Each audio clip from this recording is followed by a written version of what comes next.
Do you also struggle with interview questions and how to answer them? So here's the video.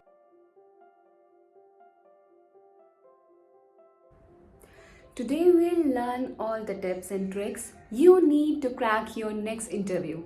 So hello and welcome back to my channel Living with Meow.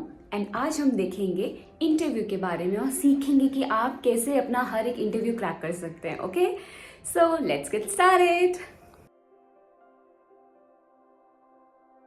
So okay, first step मैं पहले ये बताना चाहूँगी कि हर एक interview में ना एक सेम सेट ऑफ क्वेश्चंस होते हैं जो हर कोई पूछता है एंड दैट यू नो आपको पूछे ही जाएंगे. Okay, so that can be tell me about yourself, what are your self expectations, अपना स्किल्स बताइए, अपने एक्सपीरियंसेस बताइए, why do you want to switch if you are switching.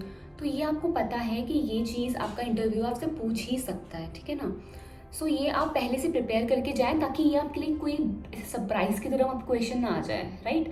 वैसे ही आप उस टाइम में थोड़े नर्वस और थोड़े एंशियस होते हैं, तो इट्स वेरी इंपॉर्टेंट कि उस चीज़ की अपॉर्चुनिटी आप लें और आपको अगर पता ही है कि ये क्वेश्चन वो पूछेंगे ही पूछेंगे, राइट. सो बी प्रिपेयर्ड, क्योंकि अगर आपके क्वेश्चन का थोड़ा सा माइंड में अगर आप प्रिपेयर रहेंगे ना, तो वहाँ पे जाके इतने ज़्यादा हेजिटेट नहीं होंगे, राइट.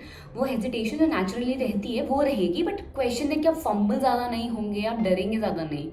ओके, सो उसको आपने पहले प्रिपेयर कर देना है. सो स्टार्टिंग फ्रॉम कि पहला क्वेश्चन क्या होता है. वैसे जर्नली आप कोई भी इंटरव्यू देने जा रहे हैं, इधर इट्स फॉर असिस्टेंट प्रोफेसर और आप किसी भी फील्ड में जा रहे हैं एंड उसके लिए इंटरव्यू दे रहे हैं, तो पहला क्वेश्चन यही होता है कि tell me about yourself. Okay, for that question आपको अपने बारे में you can start with your name. Okay, and आप कहाँ से हैं. और देखिए, जो मेरी पोस्ट है असिस्टेंट प्रोफेसर की, अगर आप उसमें दे रहे हैं तो for me what's important, my academics are important, right. तो मैंने अकेडमिकली कितना अच्छा किया है वो रिफ्लेक्ट होना चाहिए. So what I did was कि मैंने बताया था हम गोल्ड मेडलिस्ट एंड मेरा पीजी में इतने ग्रेड्स थे, मेरे यूजी में इतने ग्रेड्स थे, ठीक है. And why I am this field and why this field interest me and why I want to be an assistant professor. ये आपके टेल मी अबाउट योरसेल्फ में हो जाना चाहिए, ठीक है. नाउ दिस इज फॉर दोस्त जो असिस्टेंट प्रोफेसर बनना चाहते हैं, बट अगर आप किसी भी फील्ड में समझ रहे हैं, आपको लगता है उसे रिलेवेंट आपने कोई स्किल करी है जो सबसे हाईलाइट होनी चाहिए, ओके, आप उसको बोलेंगे. Am I clear? You can start with your name and the place you are from and what you did academically. उसको पहले बोलिए, उसके बाद 5-6 सेंटेंस में इसको रैप अप करके एंड यू आर डन, ठीक है. नेक्स्ट इसके बाद एक बहुत सिंपल क्वेश्चन होता है कि अगर आप कोई भी HR usually they ask how are you, you don't have to say I am good and you are done. Just say I am good and conversation यहाँ पे एंड हो जाती है. This is not what you have to do. Instead what do say I'm doing great, ma'am, and I'm hoping that you are having a good day as well. This keeps up the conversation. इससे conversation चल रही होती है, ठीक है. तो बस कोई ऐसे सेंटेंस बोल के ना एंड मत कर देना. इधर you can say thank you for the question, I am good, I am doing great, how are you and I hope you are doing good as well, ठीक है. इससे क्या होगा, उनको लगता है that you have good skills and you are confident, ठीक है. सो ये कुछ ऐसे क्वेश्चंस हैं जो आपको पहले से प्रिपेयर मतलब करके रखने होंगे. ओके, सो सेकेंड क्वेश्चन ये हो सकता है that what you know about the organization. और आप जिस भी कंपनी में या फिर जिस भी किसी यूनिवर्सिटी ऑर्गेनाइजेशन में जाके प्लान कर रहे हैं अपनी जॉब, सो आप ना उसका बैकग्राउंड चेक पक्का कीजिएगा. ओके, मतलब जिस भी यूनिवर्सिटी में कर रहे हैं, नो कि वो किस ग्रेड की है. ओके, सो मेरे एक इंटरव्यू में हुआ था, मैंने यूनिवर्सिटी में दिया था, इट वॉज A++, ठीक है. तो उन्होंने मुझे पूछा because for them it was a very big thing, ठीक है, बिकॉज वो रिसेंटली उनको A++ मिला था. सो दे आस्क्ड मी कि do you know what special about university. So मैंने उनको बताया था दैट NAAC A++ इंपॉर्टेंट. उसके बाद उन्होंने मुझे पूछा which was very basic question कि NAAC क्या होता है, explain this. So starting on the full form and seriously उससे कुछ दिन पहले ही ना मे बी किसी डिस्कशन में ही मैंने NAAC की फुल फॉर्म पढ़ी थी. सी क्या होता है आपको पता होता है, ठीक है, बट एट टाइम्स आप भूल जाते हो. And I was so lucky कि मैंने कुछ दिन पहले ही कुछ चीज़ों में डिस्कस करते हुए वो चीज़ डिस्कस की थी, तो मेरे को याद आ गया. मैंने कहा sir it's national assessment and accreditation council. And think कि अगर मुझे उस मोमेंट में वो इतनी छोटी सी चीज़ है, ठीक है, बट येट बड़ी भी है, अगर वो मुझे नहीं पता होती तो ये थोड़ा सा बड़ा टर्न ऑफ है, राइट. बिकॉज मैं एक यूनिवर्सिटी लेवल में अकेडमिकली जा रही हूँ, मैं पढ़ाने जा रही हूँ, मुझे NAAC के बारे में ही नहीं पता होगा तो वो मुझसे और क्या एक्सपेक्ट करेंगे. ओके। सो ना बहुत छोटी छोटी चीज़ें होती है, यूजीसी के बारे में पूछ लेंगे, एनईपी के बारे में पूछ लेंगे, ये बहुत छोटी चीज़ है, मुझसे एनईपी के बारे में पूछा भी है। सो ये चीज़ें हैं कि आपको लगता है बेसिक है, बट ना हम बेसिक चीज़ें कभी भूल जाते हैं, मे बी उस मोमेंट में मुझे याद नहीं होती, बट वो मैंने आपको बताया जैसे डिस्कशन के थ्रू, और लकीली मुझे पता थी, बट वहाँ पे मैं लकी हो गई थी। हर बार हर टाइम मैं लकी नहीं होंगी, आप नहीं होंगे। सो आप खुद को पहले से चीज़ में प्रिपेयर करें। तो लाइक मैंने एनईपी पढ़ी थी, यूजीसी के बारे में पढ़ा था, क्या क्या नई पॉलिसीज़ आई है या क्या है, वो मैंने सब अपने ध्यान में रखा था कि अगर वो मुझसे पूछते हैं कि अगर इसमें आपने क्या किया है, आपको पता है ये क्या होता है, तो मुझे एटलीस्ट थियोरेटिकली या पेपर में पता हो कि अच्छा ये ऐसे होता है। So that is something you need to know. आप किसी ऑर्गेनाइजेशन के लिए बन जा रहे हैं, किसी कंपनी के लिए जा रहे हैं, तो आपको पता होनी चाहिए वो कंपनी कहाँ पे बेस्ड है, राइट, वो कहाँ से है, वो क्या काम करती है, तो आपको आइडिया दे देता है कि कैसे ऑर्गेनाइजेशन मतलब। और इससे क्या होगा ना, जो इंटरव्यू होगा ना उसको पता रहेगा कि इसको जेन्युइनली इस चीज़ में इंटरेस्ट है, ठीक है। और वो आप अपने मतलब जब उनसे कॉन्वर्सेशन कर रहे हो आप ये चीज़ बोलेंगे ना, रिफ्लेक्ट करेगा, ये बहुत अच्छा रिफ्लेक्शन है। वो नेक्स्ट एक बहुत मोस्ट इम्पॉर्टेंट क्वेश्चन है विच इज़ कि what are your salary expectations, ठीक है। So while negotiating avoid saying any random number. तो तभी मैं यहाँ पे कहती हूँ आपको अपना रिसर्च वर्क ना यहाँ पे थोड़ा करना चाहिए, ठीक है, कि जाने उस ऑर्गेनाइजेशन के बारे में कि वो यूजुअली क्या पैकेज देती है, वो आपको गूगल करके या उस ऑर्गेनाइजेशन में पढ़ के पता चल जाएगा, ठीक है। थोड़ा डेप्थ जाएंगे वहाँ के तो, और फिर उनको अपनी एबिलिटीज़ अपनी स्किल्स के बारे में वो जज करके पहले से थोड़ा प्रिपेयर रहें कि आप क्या सैलरी इनको बोल सकते हैं, ओके। सो इसीलिए कोई रैंडम नंबर नहीं आके बोल देना कि sir I am expecting 5 LPA 6 LPA, because उससे क्या होगा कि उनको लगेगा कि मतलब ये हमारा बजट का है ही नहीं, है ना।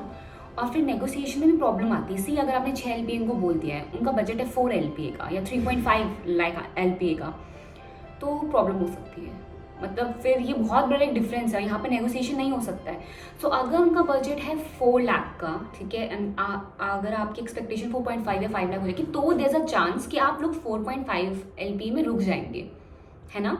या अगर उनका 5 है तो आप 5.5 में, मतलब ये नेगोशिएशन यहाँ पे कुछ एक चांस बचता है। तो इतना बड़ा डिफरेंस ना रखें कि आप आगे कुछ कर ही ना सकें, है ना। तो इसीलिए ध्यान रखें कि अपनी, और उसके बाद अपने स्किल्स को देखें। आप अगर जानते हैं कि आप इस चीज़ की वर्थ इट हैं, तो then you have to take your stand and know कि मैम देखो मैं यहाँ पे इतना कर रही थी, मैंने इतना यहाँ पे किया था, and now I have gain so much through my experiences and skills कि I expect this much salary at least, है ना। और उनको वहाँ पे आपको मानना, मतलब उनको मनवाना पड़ेगा कि मैम देखो मैं वर्ती हूँ इस सीट के, है ना।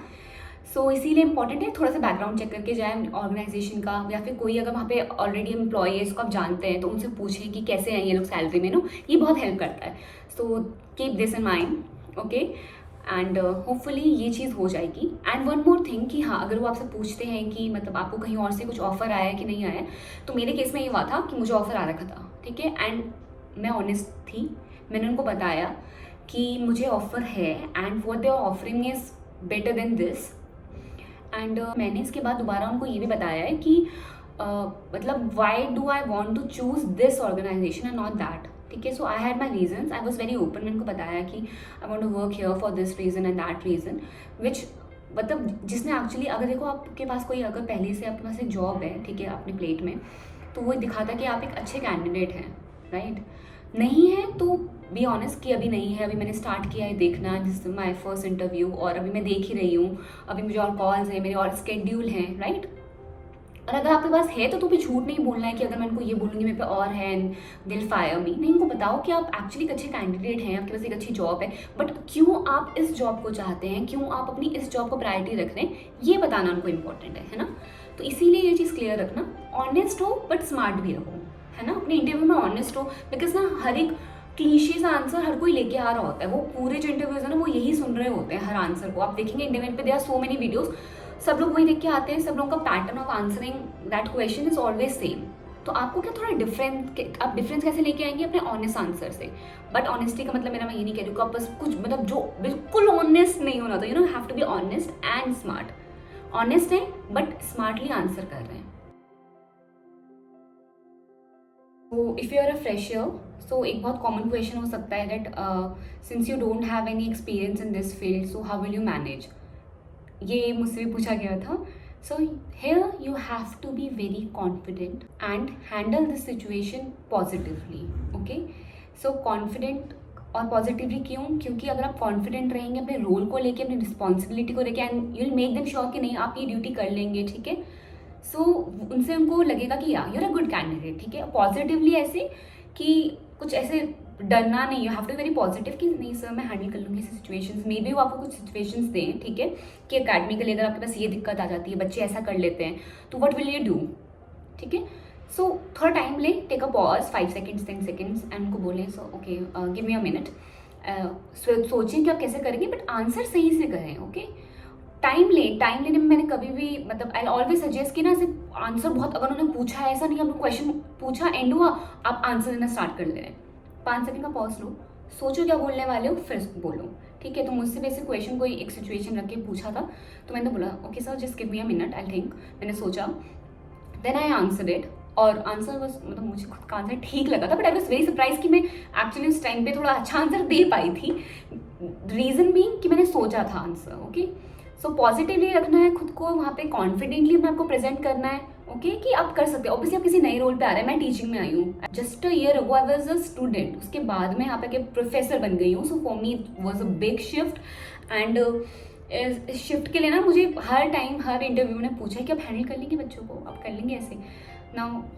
वैसे मैं बड़ी वैसी पर्सनालिटी हूँ, बड़ी सॉफ्ट सी, तो मुझे खुद भी अभी लगता है कि मेरे हैंडल करना मुश्किल हो जाता है, बट मैं कर लेती हूँ अपनी इसी फ्लो के साथ, बच्चों को समझा के प्यार से ही। मतलब आपको हर टाइम ऐसे बहुत स्ट्रिक्ट और हार्ड नहीं होना होगा बच्चों को, राइट। आप प्यार से बच्चों को समझा सकते हैं। सो ये मैं चीज़ अप्लाई करती हूँ, मैं उनको प्यार से समझाती हूँ, but I know that there are boundaries, okay. ये आपको नहीं क्रॉस कर सकते हो, आप मुझसे ये चीज़ शेयर कर सकते हो, बट ये चीज़ शेयर नहीं कर सकते हो, ठीक है। तो ये सब बाउंड्रीज हैं, और आप मैं उनके साथ कितनी ओपन हूँ, वो मेरे साथ कितने ओपन हैं, राइट। तो ये चीज़ें मुझे, अगर मुझे अपने रोल के बारे में पहले से पता है, मुझे स्टूडेंट्स के बारे में पता है, मुझे पता है कि मेरा काम क्या है और कहाँ तक, किस लेवल तक कहाँ तक जाता है, तो मैं उस चीज़ को मैंने सोच रखा था पहले से, राइट। अपने माइंड में मैंने रखा था कि मैं अगर इस पोस्ट के लिए जा रही हूँ, I must know my roles and responsibilities. तभी जाके मैं वहाँ पे बता पाई कि सर देखो अगर कुछ भी ऐसे से आता है, सिचुएशंस आती है, तो I be able to handle them, I know my students, मैं ऐसे कर लूँगी, ओके। एंड अगर नहीं हो पाता है तो I am also in a learning process, I learn, मैं अपने सीनियर से सीखूंगी, अपने कलीग से सीखूंगी। अगर मुझसे कोई सिचुएशन हैंडल नहीं हो रही है, first I go to my seniors, then I come to you if there is a dean sir and all. तो मतलब यही आप ऐसे ही प्रेजेंट करते हैं, बट यहाँ पे भी ऑनेस्टी बहुत इंपॉर्टेंट है, और आपको इसीलिए इंटरव्यू से पहले आपको पता होना चाहिए ये क्वेश्चंस ना आपसे पूछे जा सकते हैं। तो अपने रोल को लेके, लाइक ये तो असिस्टेंट प्रोफेसर मैं आपको बता रही हूँ, कोई भी रोल है, अगर उसमें कोई भी आपके कॉर्पोरेट में, आपके अगर आप आईटी में हैं या किसी में भी हैं, सिस्टम खराब हो गया, क्या हो गया, ठीक है, तो बी रेडी कि अगर हमसे ये क्वेश्चन पूछ लिया, ऐसा हो गया, तो आप क्या करेंगे, है ना। क्योंकि ये एक बहुत इंपॉर्टेंट टिप है, as I have said before, कि मतलब to prepare all the prepared questions before, ठीक है। जो क्वेश्चन पहले से प्रिपेयर्ड रहते हैं ना, उनको पहले से प्रिपेयर कर लोगे आंसर्स, ठीक है। ये ट्रिक हमेशा काम करती है। तो सैलरी पे आके they might ask you that what is your current CTC, ठीक है। झूठ नहीं बोलना है, ठीक है, because they will see your paper and अपना आपकी सैलरी स्लिप वगैरह से सब पता चल जाता है। सो ऑनेस्टी के साथ मैं बताया कि आपकी करंट CTC क्या है, बट अगर आप उनसे ऑब्वियसली एक राइज एक्सपेक्ट कर रहे हैं, तो आप कैसे करेंगे? उस टाइम पे आपने उस जॉब में रहते हुए आपने आपको कैसे स्किल्ड बनाया है, राइट। उसके बीच में आपने क्या क्या कोर्सेज, सर्टिफिकेशन कोर्सेज या कुछ किया है जिसकी वजह से यू हैव अपस्किल्ड योरसेल्फ, राइट। तो ये आपको करना है, आपको ये इनको प्रेजेंट करना है कि while I was doing that job I upskilled myself, I did these courses, this certifications, and now I am a better person and I am a better candidate for this position, I would like that you give me this amount of money and salary, okay. तो ऐसे बोलेंगे तो मतलब अपनी worth वहाँ पे feel करवानी होगी आपको, ठीक है ना, इंटरव्यूअर को। Just make that sure and I guess you are good to go. अगर आपको कभी किसी सिचुएशन में लगे कि you don't know, okay, maybe there some question और something and you feel like कि तो मुझे पता नहीं, आपको ये नहीं कह के छोड़ देना कि सर आई डोंट नो, मतलब आपको नहीं पता है, बट आपको कैसे कहना होगा, sir I am not familiar with this topic, but I definitely look into it. And may be इस केस में अगर ये भी हो सकता है कि आपको वो टॉपिक नहीं पसंद, आपका वो एरिया ऑफ इंटरेस्ट नहीं है, तो कहेंगे sir this not my area, this is not really my area of interest, but I would love to learn it. ऐसे से करके आप सिचुएशन हैंडल कर सकते हैं। नाउ द लास्ट क्वेश्चन जो कि हर इंटरव्यू में पूछा जाता है, is that do you have any question for us. तो आपको यहाँ पे मना नहीं करना है, आपको ऐसे नहीं बोलना no sir I am done, I don't have any questions. Be curious, यहाँ पे आपको एक्चुअली क्वेश्चन पूछना है। शो देम कि आप ऑर्गेनाइजेशन में कितने इंटरेस्टेड हैं। ओके, आस्क देम कि what are your expectations from this new position and whoever you're gonna hire। सो उनसे पूछें, be curious as I said, आप उनसे जानने की कोशिश करें, उनके ऑर्गेनाइजेशन के बारे में पूछें। एक क्वेश्चन पक्का बनाए रखें अपने लिए, है ना। ये हमेशा आपको हर इंटरव्यू लास्ट में पूछेगा, do you have any questions. तो किसी भी रिगार्डिंग आपके कोई भी क्वेश्चन है उनको ध्यान में रखें। ऑर्गेनाइजेशन के रिगार्डिंग है, पोजीशन के रिगार्डिंग है, नई हायर के रिगार्डिंग है, ये आपको वहाँ पे पूछना ही पूछना है। इससे क्या रिफ्लेक्ट होगा कि आप उस ऑर्गेनाइजेशन में एक्चुअली काफ़ी इंटरेस्टेड हैं। तो रेलेवेंट क्वेश्चन को ना बना के रखें। ओके, रेलेवेंट क्वेश्चन उस मे बी उस इंटरव्यू के दौरान कुछ ऐसा हुआ हो जो आपको अचानक माइंड में आया हो कि हाँ ये मैं पूछूंगा, या ये मुझे समझ में नहीं आया, तो वो लास्ट में जाके पूछ लो। Okay, be clear with that, but always ask relevant question. Be curious and ask them relevant question. This is a trick and we are done I guess. Now I hope that this video was helpful to you and I've tried to cover as many questions I could, and अगर कुछ questions और बच जाते हैं तो comment down below, ठीक है। और अगर आप चाहते हैं कि मैं इस इंटरव्यू का ऐसी कुछ सेकेंड पार्ट भी लेके आऊँ तो also comment down below, ठीक है। एंड आई मेक श्योर कि मैं वो दोबारा कवर करूँ, बट सिंस ये मेरी फर्स्ट वीडियो थी फॉर द इंटरव्यू, तो मैंने कोशिश करी कि वो क्वेश्चन जो मुझसे पूछे गए या मैंने देखा है इंटरव्यूज में पूछे जाते हैं यूजुअली, वो मैंने कवर करने का ट्राई किया। Okay, and as I said, अगर उसका कोई और पार्ट चाहिए और क्वेश्चन चाहिए, ठीक है, तो वो भी मैं एक अलग वीडियो लेके आ जाऊँगी, उसमें कवर कर लूँगी। Okay, so okay, we are done I believe. So okay, बने रहे मेरे चैनल में, देखते रहें living with meow, and thank you for showing so much support and love to my videos, and I'll see you in my next video. Okay, tada, bye bye, take care.